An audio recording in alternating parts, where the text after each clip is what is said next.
a Florida speedway, a wild and action-packed race. On this particular day, 6 major spinouts and crashes had kept the emergency staff on constant alert. But the most serious injuries would not be sustained by a driver or even happen on the track itself.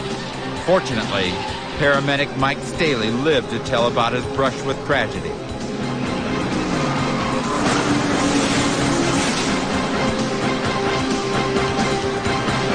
With 6 laps left in the race, a multi-car crash has all emergency crews in action. Staley is tending to one of the accident's dazed victims. I approached the driver and started to interview him. He was sitting there a little groggy. I started to give the hand signal to my partner that this was a real call when I looked up and saw something gray, black, and roaring approaching me.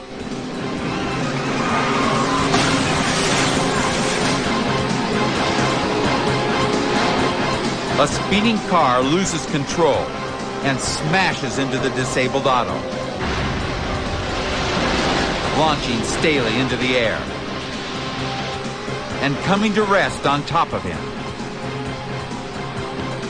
Unaware that Staley was pinned beneath his vehicle, the driver made repeated attempts to get his car back in gear and into the race. Fortunately, during the accident, the drivetrain was broken in the vehicle. It wasn't able to move. I felt pain, but that pain was replaced with this heat, this burning sensation. When I was run over by the vehicle, I became entrapped in the exhaust system that was extremely hot.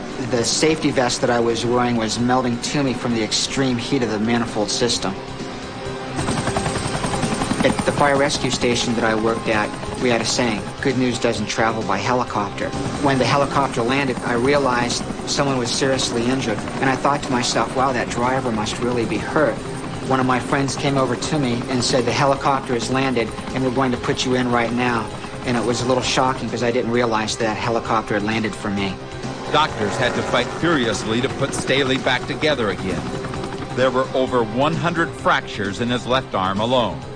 He had first, second, and third-degree burns and both legs broken. He had a broken nose and hundreds of cuts and abrasions. In emergency services, you respond to a call that has happened, and you usually don't know the patients. They're strangers. But in this situation, my friends were very excited about doing their best for me, trying to take care of a patient that was a friend.